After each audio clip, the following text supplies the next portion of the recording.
I think the slides timed out. Thanks for having me. We had like a slide issue earlier today, and we're thankful that we got them to work. While Brian loads them up, I just want to say thanks for joining us today again this morning. And again, I want to thank Drs. Redfield and Mrs. Carol and Brian, who are really responsible for putting on this event as well, and for Brian for his kind hospitality. All right, I'm going to set my timer so I don't lose track of time. There we go. All right.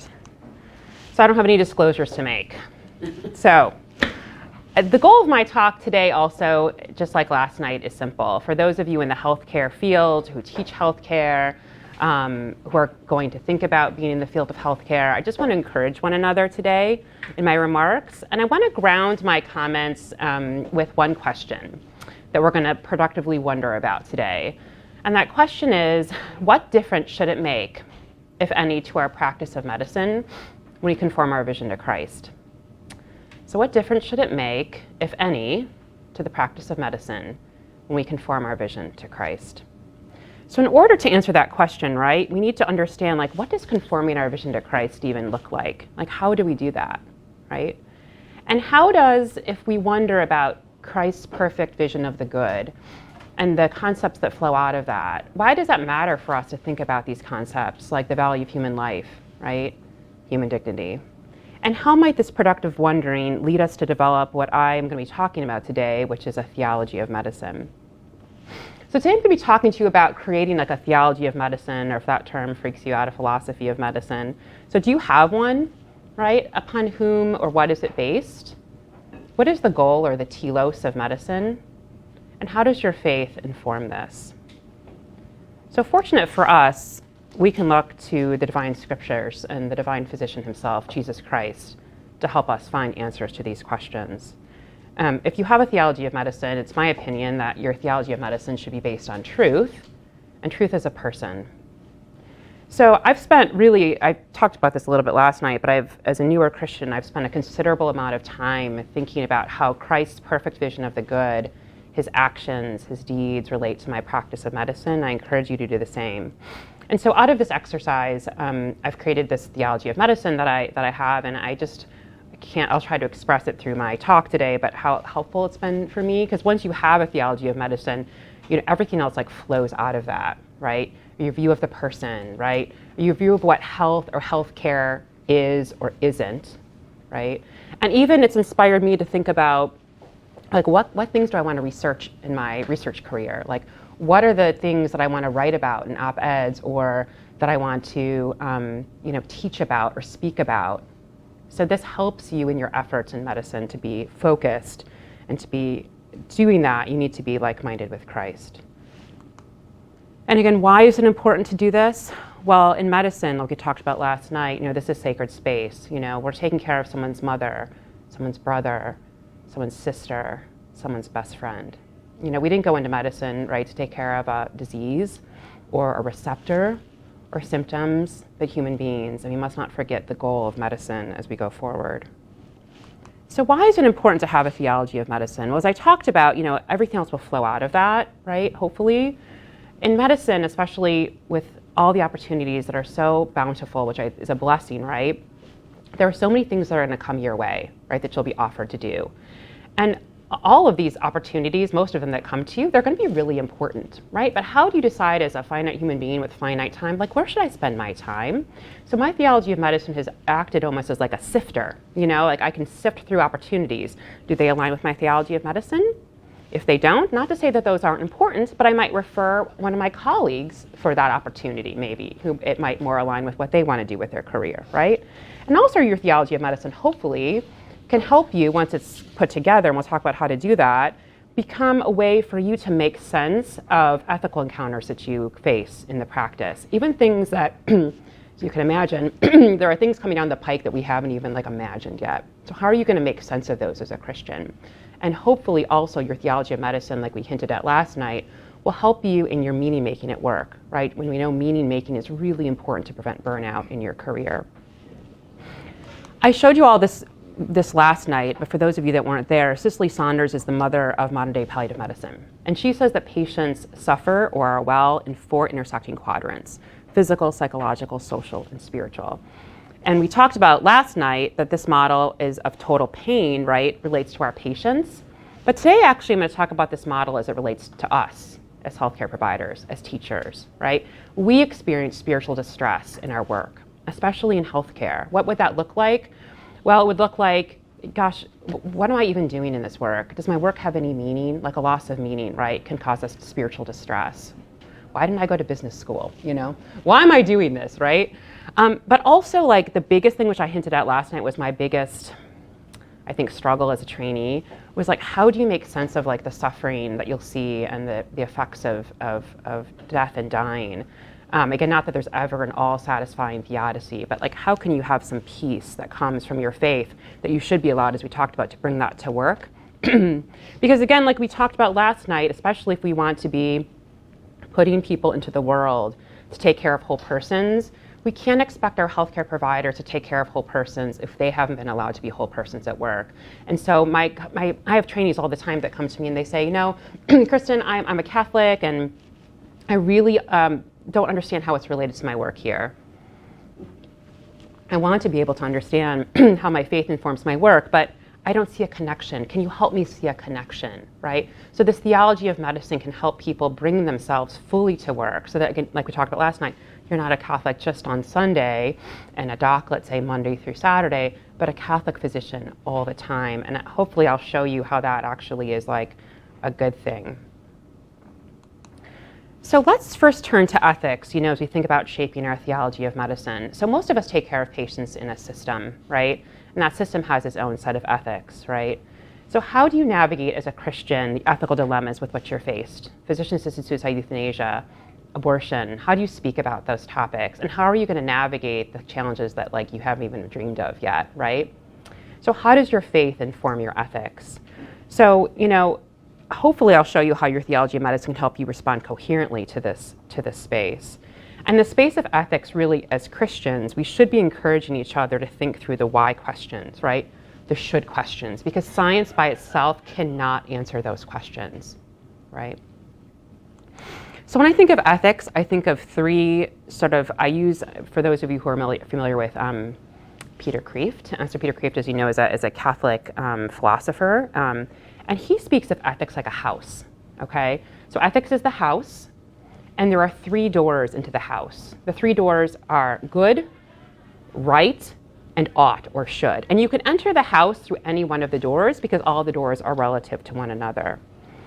And so we're going to be talking mostly today in our space of ethics about discerning the good and aligning our vision with Christ to be able to discern what the good is in healthcare. Because if we don't define that term, people are going to find that term for you and have you thinking that physician-assisted suicide is a good, right? Or that abortion is in the good of the patient, right? So we need to be very clear what our terms mean.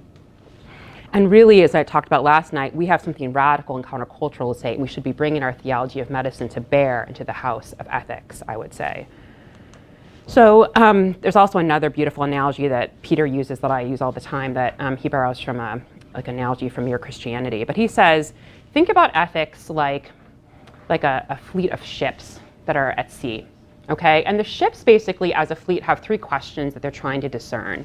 The first question is like, how do we get along with the other ships? Like, how are we navigating the seas together so we don't bump into one another and sort of make it through, you know? The second question is, how does each ship stay shipshape? And the third question is like, what's the mission like of the fleet, you know? And so Peter says, like, nowadays we spend most of the time in modern ethics in question number one, like social ethics, like how do we not sort of collide with one another? How do we sort of get along, you know, which is important for sure. Question two is more around how does each ship stay shipshape? It's more around like individual ethics, like virtue ethics. Maybe not as much of that lately, but important as well. And then the third question is like, what is the mission of the ship fleet? Like that question oftentimes is like not answered. But that's such an important question. Peter says, like if you looked at our predecessors in ethics, that's the question they'd spend the most time on. Like what are we even doing? Like what is the meaning of our mission? And Peter says the reason that we don't engage in that question as much, right, is because, you know, the religious traditions, we believe we have some big answer to that question, right, which is true, right, of the telos of our life and why we're here. But because of I think Western society in particular, we're so afraid of conflict, right, that we don't want to engage that, so we stay away from it, which is the to the detriment of everybody, we would argue, right? And as we talked about last night, in this modern definition of secularity, right, we've made it seem like there's a separation of like sort of church and state that means like that the religions have nothing and should have nothing to say into the space of public ethics. All right. So the first question or term I think it would be helpful if you're thinking about creating a theology of medicine that you need to ponder about really is what is health? So if I were to ask you, you know, what is health? Or if you ask your students, like, what is health? You should be able to answer that question. And if you haven't thought about that because you just thought it was a given, I encourage you to wonder about that. Because the answer to that question, right, is basically going to inform the next question, right, which is, what is healthcare, right? Is abortion healthcare? Is physician-assisted suicide healthcare? So on Twitter the other day, I saw this and I was absolutely, why am I surprised at this point? I don't know. But I was very surprised by this, honestly, that in Canada, that there is a academic department of family medicine, and they've appointed a chair of family medicine to be a chair in dying, medical aid in dying. Made it to Canada. You know, it's just, it was shocking. So is this medicine? So I asked my students, I usually ask them every year, like, what is health? And you get your usual answers, like health is the absence of disease, which is a very, I would say, very impoverished definition of health because it doesn't say anything about human flourishing, really. And the best answer to this question I got of what is health came from a student of mine a couple years ago, and it's like so great. So she was an undergrad major in Iowa, and she was a qualitative researcher, and her research project actually was asking farmers like what they thought health was. And she said time and time again the farmers would say things like, I don't consider myself healthy unless like the soil on my farm is healthy and the people who work for me are healthy and like the animals on my farm are healthy, right? And like my neighboring farmers are healthy. And it was just like such a beautiful view of health, right? This vision of health that like even like extends beyond the individual person and it's communal and involves like the given world. And it was just like shalom, like in this presentation, like I just saw it. Everyone was like, whoa, right? So I encourage you to think about this question because everyone has very different views of health, right? Because have we become so indoctrinated into a bioreductionistic view of health, right, that we've really lost the vision of what health should be and what it really can be? Because without a proper view of health, our anthropology suffers, right? And we're going to see our patients really as just molecules in motion or a clump of bag and bones, or as the abortion narrative, people being a clump of cells, right? And as I said last night, we're not technicians taking care of complex machines. We're human beings taking care of the image bearers of God. So how do we go about creating our theology of medicine and answering these questions? So I think the first important thing to think about next, if we think about our definitions of health and healthcare, is by discerning the good that Peter Kreeft talks about in his ethics and how this impacts the practice of medicine. So most people here start with Hippocrates. So this is a painting of Hippocrates. And I love it because like he looks like the man here. He's like pushing away with his foot like this big pile of coins like that he was offered. And the story behind this painting is that, from what I read, I'm no art historian, is that he was offered like a bribe and he had his code of ethics and he was like, no thank you, and he's pushing it away with his foot, right? So Hippocrates is an interesting fellow. So, you know, he didn't have what we have, right? He didn't have the direct revelation of God through Jesus Christ, but he had common grace, he had natural revelation, and he did pretty good, right? His oath is actually pretty impressive. So for those of you that aren't familiar with the Hippocratic Oath, at the beginning of the oath, there's actually an appeal to the divine. Like he lists certain gods and goddesses. So right there, Hippocrates reminds us that we are not the sole arbitrators of health, wellness, and disease, right? And then later in the oath, he says, I will not give a lethal drug, even if I'm asked. And I will not give a pessary to a woman to cause an abortion. He says, the telos of medicine is that I will enter the home for the benefit of the sick, okay? So the question though is, right, is like, what does the benefit of the sick mean? So it reminds me of a verse that I just love. It's Titus 2:14. Titus 2:14, Paul writes, Jesus Christ gave himself a people eager to do what is good, right? So how do we know what the good is? So sorry to disappoint. If you go to like Titus 2:15, there is no list. Like there are no clarifying statements. Right? So how are we supposed to know what to do, right? So the vision of the good, I would say, does not depend on the time or the age or the country in which you are reading Titus, right? We are shown the vision of the good according to the Lord in Scripture, and we have the Holy Spirit to guide us in our decision makings. The specific events or battles or tasks, right, are going to be different depending on the age in which we're living, right? But the underlying view of the good and the guiding hand of the Holy Spirit will be the same as it has been, will be forever and ever until the Lord himself returns. So in the Hippocratic Oath, right, the key issue I would say is that the benefit of the sick that's mentioned has been interpreted in many various ways, just like the good in Titus too, right? And if we are not clear what those terms mean and let others define them for us, we're not going to be faithful. Without it, again, you run the error of thinking that physician-assisted suicide is a good, or that euthanasia is in the benefit of the sick. So we have the Hippocratic Oath, but we have so much more revelation than did Hippocrates. We have the revelation of God through his word, something Hippocrates didn't have. And so we should be able to go deeper, and our commitments to our work should be brighter and more glorious. What a difference it should make to the practice of medicine when we conform our vision to Christ in order to discern the good.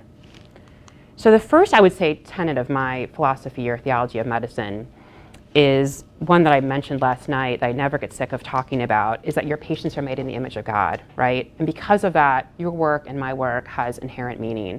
We're not taking care of a clump of cells or a diabetic, right? Or a vegetable, right?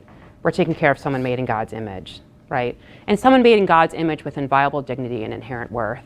What type of work matters more than that, right? And I do think, you're probably sick of hearing the Imago Dei at this point, but I would say we should never tire of that. And I really think that the Imago Dei has the potential to transform medicine, especially for those of us, right, that believe that every human being has equal worth and equal rights under God's kingdom. We should be able to speak into the house of ethics to fight against ableism and ageism that's based on a stratification that our patients have value because of who they are in society or accidental traits that have been given or taken away. So Macy talks a lot about this, right? That basically there are different ways in which people view dignity, where, intrinsic dignity, everyone has equal value based on the very type of creature that they are, based on the Imago Dei, versus this extrinsic dignity that you have sort of worth because of your status in society or certain attributes, right? And there is this subtle move, right, in bioethics that you see towards this extrinsic sort of dignity, and asking your students again, what gives patients value, human beings value? How are you thinking about stratification of patients in the healthcare system? Asking your students, do you think of a 48-year-old successful businessman who's in the hospital with a heart attack, the same way they might view a 98-year-old person, who has end-stage dementia with aspiration pneumonia? Do they see those people the same? And if not, why not? So there's this shift, right, in bioethics. There we go. Spiritual attack has begun.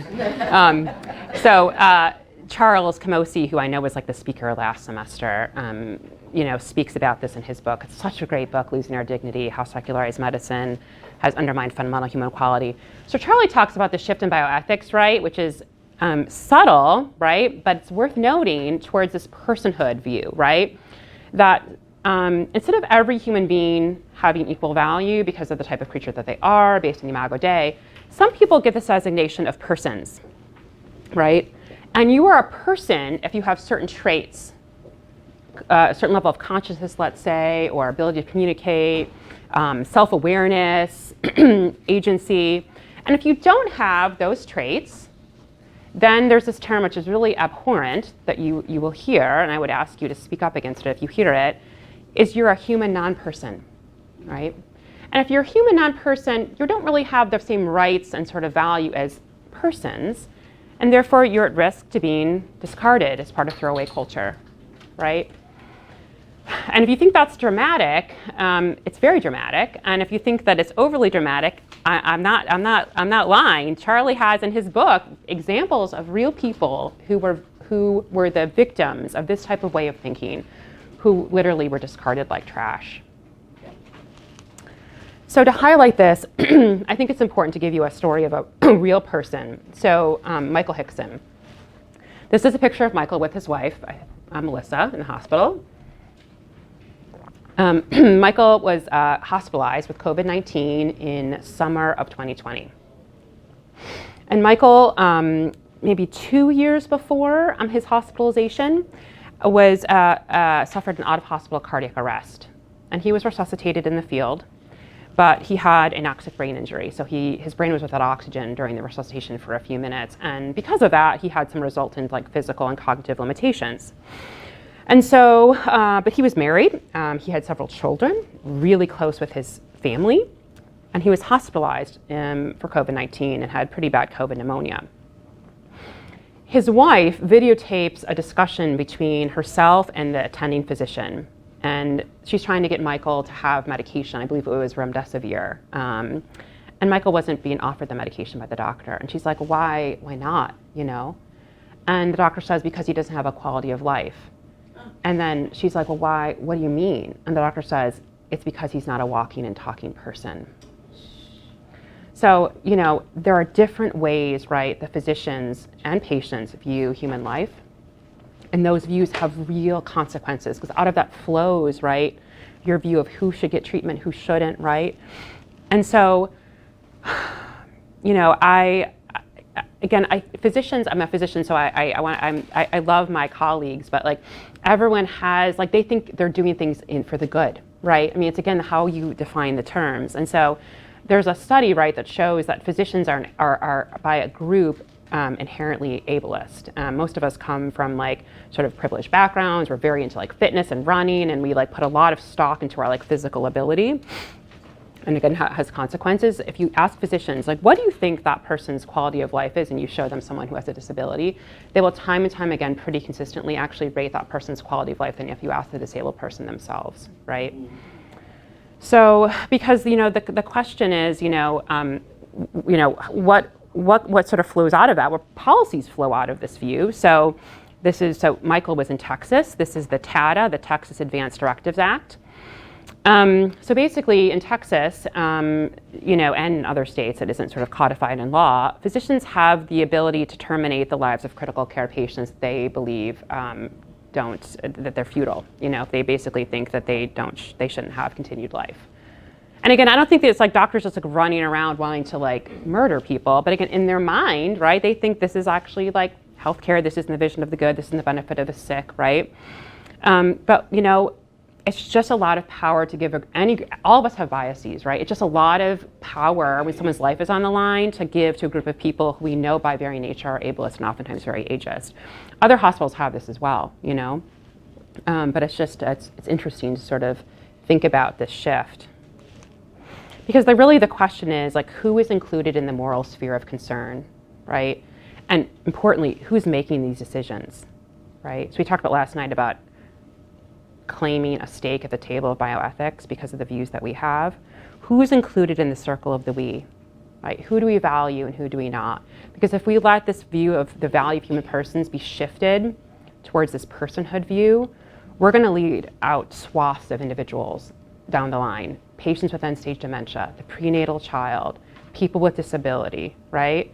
And I have to say, before I was a Christian, I used very ableist and ageist terms. I was trained to use them, and you hear them in the hospital still. Terms like productive member of society or vegetable, or terms even like quality adjusted life year. That's an ableist term. It's easy to like patients who we like and who are like us, and there are consequences to these views. So, the second principle I would say in my theology of medicine is that matter matters because of the incarnation. So we have a very special dignity because we're made in God's image, and that dignity is intensified because of the incarnation. So if we think about, bodies matter because Jesus Christ had a body, has a body, and central to our faith is the resurrected bodies, and that Jesus passed through every stage of our lives and redeemed every stage, bodies matter. And Alistair McIntyre talks about that modern bioethics has become forgetful of the body. We shouldn't let that be the case. Because one really beautiful thing about having your ethics based on Christian theological principles is the richness, right? So science and biology by themselves, they don't have a proper cosmology, a beginning, or a telos, an end. They just are. And without a beginning, like knowing where you came from and who you belong to, and an end of knowing where you're going to go when you die, there can be no meaning, right? And without meaning, you end up defaulting, I think, to what you think is, I see, is the current type of reigning bioethics, like a utilitarian ethics, and one that's based solely on autonomy is the overriding principle, right? If I can, give consent and it doesn't hurt others, anything's permissible. If I can give consent to kill myself or to have myself killed, what lesser things can I consent for and demand in that type of framework? For example, there are stories, right, of patients who want otherwise healthy limbs amputated, right? Is this ethical? Is this good? Is this in the benefit of the sick, right? Because when we have no meaning and no end, our bodies are just sort of things that we can manipulate in terms of bioethics, or tools through which we sort of just operationalize our will, right? Our bodies are just bio stuff, right? Just thinking about the importance of the body, right? We aren't living souls in this framework, right? But just molecules in motion. But if we do have a purpose, then only those choices that lead us towards fulfilling that purpose can be called good or ethical. If we have no purpose, we can do anything we want. A couple of years ago, I was a life fellow at Notre Dame's McGrath Institute, and I was working on this Theology project that I mentioned a little bit yesterday. And I was talking about human dignity and bodies as a doctor, how I've thought about bodies all my life in a very complicated way. And Clement Sedmak was there. I don't know if you guys know Clement Sedmak, but he is a really cool thinker. And he said, Kristin, he's like, what do you think about dignity when people die? He's like, do dead bodies have dignity? What do you think about it? I was like, mine's blowing up. Like, what? I've never thought about this before. And he showed me this piece from the Washington Post. So in the piece, it covers a Tunisian gravedigger. So this man walks the coast of his country, and he sees people wash upon shore who are dead, who try to flee a violent regime, let's say, and he buries them, And it was such a moving article because, it doesn't say in the piece that he's Christian. He probably isn't. But he recognizes something actually very sacred about the bodies. And when he's asked in the piece, why are you because people are like, this is just stuff. Why are you going to the hassle of burying bodies, right? Because the shift is our bodies don't matter, And he's like, I'm just trying to give them what they were deprived of in their life, dignity, I think it was February before the pandemic hit. I was a visiting professor at Yale, which was super fun. And I got to go to the Elizabethan Club for tea, and we had, the Elizabethan Club is this club where basically faculty and students can mix once a week just to talk about whatever. So I happened to be at this table with a student who is a med student at Yale, and she was in her dissection lab. She was not a Christian woman, but we were talking about views of the body. And she said, Dr. Collier, she's like, I'm in dissection lab. And she's like, I have to say, she's like, I used to think the bodies were just, again, just stuff. Who cares, right? But she's like, I feel almost like I'm violating something, or there's I'm participating in violence. And we tried to talk through it, and she had this feeling, right, that there was something important to the body. But she didn't know what it was, And if you haven't read this book, it's fantastic. So Carter Snead is a Catholic bioethicist lawyer at Notre Dame, and he wrote the book, The Case for the Body and Bioethics, What It Means to Be Human. And he talks about in the book, right, how current modern day bioethics is so focused on expressive individualism, right? We have this will that is above all else, and our bodies are just tools through which we operationalize our wills. And our modern bioethics is so forgetful of the body because of this framework, that then you see policies that flow out of that completely ignore our embodiment and then are completely ignorant to the unchosen obligations of the vulnerable, and doesn't recognize the interdependence and the dependability and the fragility we all have at different stages in our lives. And then the third out of four I think tenets of my theology of medicine that I've incorporated is nonviolence. So we have a commandment, right? Thou shalt not kill, and Jesus, being the Word incarnate, embodies that, right, with his works of nonviolence. Killing should not be part of the healing vocation of medicine, right? I think this is really probably one of the most urgent issues of our time in bioethics. And so this topic of nonviolence, I think, relates to three big issues that we don't have as much time to talk about today, but abortion, physician-assisted suicide, euthanasia, and also with the concept of physician conscience that I talked about last night.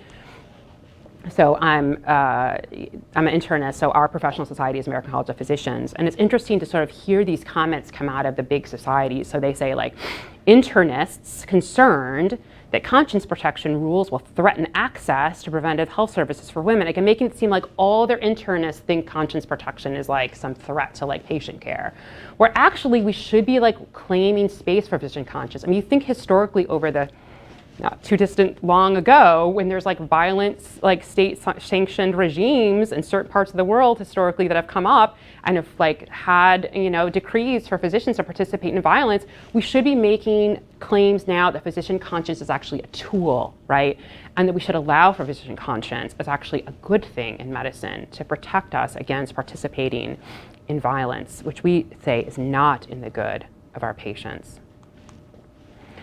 So then lastly, I want to just look at a story from the gospel accounts before we think about some practical tips about how to do this a little bit more that I love. So we are told in the gospel accounts in Mark that the disciples brought Jesus a blind man and begged him to touch him. And so Mark writes that he took the blind man and led him out of town. My entire theology of medicine could be based on like that one sentence, right? There was so much work to do. People, I'm sure, you know, were like clamoring to sort of talk to Jesus, right? But what did Jesus do? He took the man by the hand and led him out of town. You know, what am I to learn from this? I mean, first of all, Jesus being divine probably could have healed the man without any like physical proximity, right? He didn't have to like touch him even, right? But he didn't. He took him by the hand and led him out of town. He got to know him as an individual. Why? Because individual people matter. You know, I wonder what they talked about. He also comforted him and became connected with him. There really was no detached professionalism here. Taking someone by the hand is really quite personal, right? And he associated himself with someone who was disabled. Someone at the time, probably people thought he was disabled because of familial sin, right? Or personal sin, right? You know, maybe someone would advocate that they be offered physician-assisted suicide as a treatment, right? He didn't recommend that, obviously. And I think about, you know, this image and how we view people's value now, especially based in Western consumerism, like your value is only based on like what you can produce and what you can consume, right? He didn't advocate that the person be euthanized. He did not get to know him, right? He didn't distance himself from the patient, right? He leaned in, got to know him, and show him that he respected his dignity. You know, as a patient once said, you know, many physicians save lives, but you made me feel like my life was worth saving. So my theology of medicine is really also based on caring for and advocating for people who are marginalized. So an example of how that's played out in my career, a few years ago, I was brought into the office of one of our like big physician leaders at Michigan Medicine. And he was like super flattering, like, Dr. Collier, like you're one of our best internists, like people want access to people like you. I mean, we'd like you to leave I take care of patients in a community practice that's affiliated with my healthcare system. He's like, we want you to leave your practice and become one of our like concierge physicians. You know, concierge medicine is like a model where like usually people, not all the time, but people who have significant financial means will like pay into the system and have like this different sort of level of care. And it was like more money, you know, than I make now, and would have been probably like an easier job, you know. And I just knew it didn't align with my theology of medicine, you know. But like I have like 4 children and my husband, and I went home and I said, thank you so much. I'm very flattered you offered me this job. I need to talk about it with my family.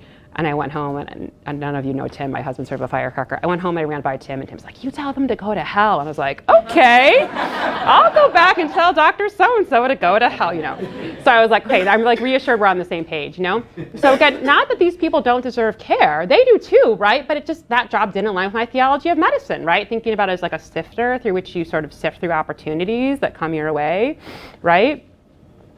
And then my second sort of way that this has sort of come up, which we talked a little bit about at dinner last night, is sort of, again, meeting people sort of at the margins, is before the pandemic, I was involved in, like, there's a women's prison by our hospital, and I helped train prisoner palliative health aides. So these are women who are lifers, die in prison on average 10 years earlier than people who are not involved in the correctional system. And so we went in along with Arbor Hospice and my colleagues to sort of train women who are in prison to take care of their fellow sisters in prison who are dying. And you know, people, you get a lot of flack for that kind of thing. Like, why are you, as like a great internist, spending your time on those people, right? When you could be taking care of like other people who like deserve your time, right? So to have like an advocacy or like talking points or an apologetic about like why you're spending time with people. Again, I use my theology of medicine to sort of like try to explain like why I think this is what I'm called to do, right? And so, you know, what I've taken away from exploration of these topics, and what I would say is my first big take-home point, which is weird to have a take-home point 30 minutes into a talk, but is that the good and the benefit of the sick is dignity-affirming healthcare that's nonviolent, that seeks to restore what is broken. And I tell these stories to illustrate something that you already know, but is worth repeating, right? There are many different ways that patients view human life, and the same is true for physicians. And getting this right, that is having a view that's in the same mind as Christ Jesus, has immense significance for all of us, right? As it affects how we see our patients, the policies we make, and what we see as the goal or telos of our vocation. So to give you an example of what this looks like on the other side, one of these days I'm waiting for like Dr. Emanuel to send me a letter, because I talk about him all the time. So this is Zeke Emanuel. So Dr. Emanuel, as you probably know, is a pretty famous, he's an internist also. He's MD, PhD. He's at a very prestigious institution on the East Coast. He's a very prominent bioethicist. And he wrote this piece in The Atlantic, you probably are familiar with it, a few years ago, called Why I Hope to Die at 75. Again, he's revealing his sort of view of the person. Why does he want to hope to die when he's 75? He says, this is the truth. He says, because living too long is a loss. Why? Because you'll become disabled, and very importantly, in a consumeristic Western model, you aren't able to work. And when you aren't able to work and contribute, he says, you're pathetic. Now, why, when one of the most prominent like bioethicist physicians in the world has a very ableist, ageist statement like this, why is this not being, like, why are people just blowing things up over this? Like, why is this like not even being talked about? I was like, what, right? Like, this is like so alarming to read, right? And he has a very big platform where he's talking about how we should like treat patients. Those policies are going to flow out of this view of the person. Like, we should be concerned, I'm concerned about that. So he wrote this piece that, again, just showing how the policies flow out of your worldview. Like, this is a piece that he wrote in the very prestigious New England Journal of Medicine called Fair Allocation of Scarce Medical Resources during COVID-19. And like during the COVID pandemic, right, as ethicists were concerned about how do we distribute resources if they're like limited, right? So I was like, what does Dr. Emanuel have to say, right? So when I read the first paragraph, I was like, well, this sounds reasonable. These are the ethical values that you want to do. You want to maximize benefits, you want to treat equally, you want to promote instrumental value, and you want to give priority to the worst off. And I'm like, yeah, that sounds reasonable. But again, it's all in how you define the terms, right? So if you look at basically how he defines worst off, he says, giving priority to the worst off could be understood, right, as giving priority to the sickest, which I was like, as a doctor, I'm like, yeah, that makes sense. Or to younger people, right? Now, I've been in medicine a long time, and I would not say just based on age, so I would say like the worst off is like the younger people. But again, he just showed us in the piece from The Atlantic that he values younger people, right? That's who we should save, right? The opposite is Mylander, right? Who many of you know is a Christian man who wrote this piece, and first things, I want to burden my loved ones, right? And I love that, like it's so different, but we all have this different view, right? And he talks about McIntyre's like networks of unchosen, sort of uncalculated giving, networks of graceful receiving that we depend on. And it's just like so interesting, these different views, right? Because again, there are real ways in which this has consequences. This is a piece that Charlie Camosi sent me a while ago when we were talking about the Hickson case, and I was like defending doctors to the bitter end, and he's like, no, you all have issues. So this is a piece basically that it was written about social death. So basically what the piece shows is that they had an anthropologist who was embedded in a resuscitation bay of a big hospital. And so the ethnographers basically they watched the resus teams to see who the doctors like resuscitated in like an appropriate way, like according to standard of care. And certain patients were resuscitated, and certain patients were not resuscitated, or like slow-coded, sort of, you know? Yeah, right. And so who were those people? Well, people who the physicians didn't resuscitate appropriately were people who the physicians had valued as like not being worthy of living. And like, what can you sort of like, again, because oftentimes in an emergency, like you don't have time to like, because people are obviously not talking, like what were they looking at to determine who didn't deserve to sort of live? And the people that they didn't resuscitate were people that looked old, Or people that looked like maybe that they were like undomiciled or homeless or who were addicts, right? And those people just didn't get resuscitated. So there are people, right? I mean, death is a bigger topic, but like, there's social death, there's cardiopulmonary death, there's brain death. But there are people that we term and we view as socially dead. And as Timmermans writes in this paragraph or this piece, social death is actually a self-fulfilling prophecy because it predicts your cardiopulmonary death, right? If we think you're socially dead and you come in and we don't treat you, that's bad, right? So this is a very interesting piece that shows our biases as physicians and how that has consequences with patients in real life. Charlie Camosi tweeted this a couple weeks ago, and I just love it. So this is Mother Cabrini, and she says, "This is America. We are bold or we die." And when I first saw that, I'm like, is this like a little bit like outdated, or is this maybe a little bit like, is this hyperbole? Is this extreme? And honestly, the more I was meditating on this, I was like, no, like this is true, If we are not bold into that house of ethics that Kristin talks about, bringing our theology of medicine to bear there, people die. Like people's lives are like on the line. Like I don't think I'm being dramatic to say, as I've hopefully shown you, that like we need to be speaking up, because if we're not bold in this space, like people die, I talked about this piece last night. This is the piece I wrote on our visitor policies, but getting back to this whole theme of like, we need to be able to reimagine how we treat other people under our tutelage, right, to value human life, because the elderly are at risk of being discarded.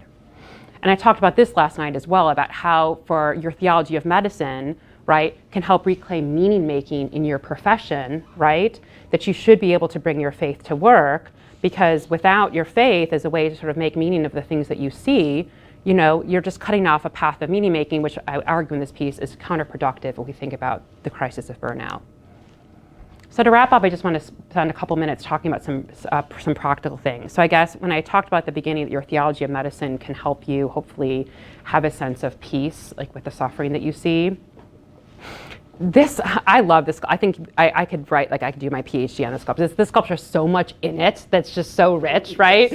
So like what's happening in this sculpture here? So this is a sculpture on the side of a public health building in Atlanta. So I think it shows a physician or a healthcare worker, but he has the wrong symbol, by the way, right? That's the caduceus, which is not the medicine symbol. Yes. That's a symbol. Oh, please come back. Okay. That's a symbol of like usually merchants and such and consumerism, I would say. Our traditional medicine symbol is the rod of Asclepius, which many people, is basically the one snake, right, on the pole that resembles the Nehushtan that Moses has, right? But anyway, so there's a healthcare professional pushing off death, with like all his might, And my husband, who's always like critiquing medicine, he's like, you guys think you're so powerful, but he's like, if you were to like go like one slide past this, guess what? you guys lose every time, And so like, as one of my attendings once said, he's like, Kristin, he's like, Lazarus died again, And not to say that like what we do doesn't matter, like we shouldn't be clinical nihilists, absolutely. But we have to reconcile our thoughts about death, And I told you last night that as a Christian now with my theology of medicine, I have this eschatological view, right, of redemption. Every tear will be wiped away, and I can pray for my patients. And often when I feel like there's nothing else I can do, I'm so comforted by the promises of the scripture and by the presence of Jesus Christ. And on this side of heaven, there's no true, like, all-satisfying theodicy and understanding of why such suffering exists. But as Paul tells us, for now, we see through a glass darkly, but someday we will see face to face.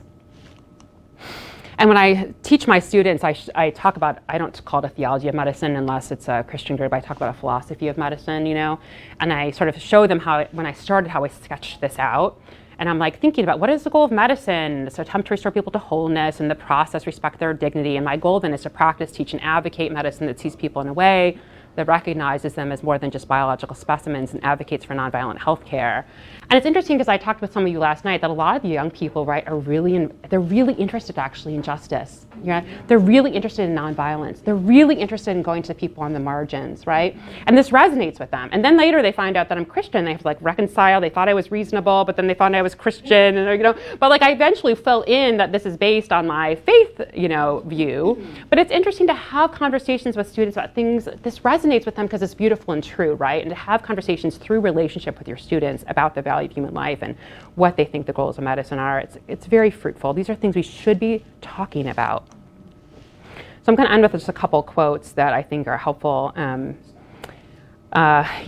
how do we discern, right? How do we make space for discernment? We have to have space and time for discernment and to hear the voice of the Spirit and to the Lord to be able to discern what the view of the good is and such. But we're oftentimes we're busy and we're distracted. So to sort of frame sort of the role of sort of making space and time, I want to use a quote from the play St. Joan. So George Bernard Shaw wrote a play about Joan of Arc, about how she saved her country, all according to instructions from the saints who gave her counsel. So in scene 1 of the play, Shaw has Joan sort of talking to a military leader, and she says, "I hear voices telling me what to do. They come from God." And Shaw is like, the military leader, Robert, says, they're not coming from God. Like, that's just your imagination, right? And Joan responds and says, of course. That's how the voices of God come to us, right? And later in the play, Joan is talking to the Archbishop, and the Archbishop asks Joan, like, how do you know that you're right about certain things, right? And she replies, I always know. My voices tell me. And then they have the king, Charles VII, comes and says, oh, your voices. Why do the voices come to me? I'm the king, right? Not you, right? And she says, they do come to you, but you do not hear them. You have not sat in the field in the evening listening for them. When the Angelus rings, you cross yourself and you're done with it, right? But if you prayed with your heart and you would listen to the thrilling of the bells in the air when they stopped ringing, you would hear the voices, just as do I. So that's my next take-home point, really, is you need to regard prayer and silence as tools of your practice, just as you would think about your suturing skills or your reading of your EKGs, right, your lines, right? This will help in the purification of yourself and also in the clarity of what you should be doing. This must be done with the right foundation. So Luke 14, which one of you intending to build a tower would not first sit down and estimate the cost to see whether he has sufficient funds for its completion? Otherwise, if he has laid the foundation and finds himself unable to finish the work, all who will see it will ridicule him, saying, there goes that man who started to build but was unable to complete the work, right? So this always reminds me to think about counting the cost. Obviously, there's a cost to bearing Christ's name in the world, and we're told that in the scriptures, absolutely. We need to be mindful of that. And also thinking about having the foundation to be able to sort of like run the race, right, with your brothers and sisters in Christ and having support, because it's really, really hard, and you shouldn't do this on your own. So can you and are you ready to reimagine medicine in Christ? The Hippocratic Oath is only but a scaffold, I would say, right? It is a proto-oath, or like a prototype of sorts, but points towards someone and something bigger, right? Jesus Christ. We have the oath, but now we have the word, right? The living word, truth himself. And I encourage you with the revelation that we have from the Lord to have a beatific vision of medicine practiced in Christ. Where the Hippocratic Oath falls short, we can go so much farther, because we have direct revelation from God himself.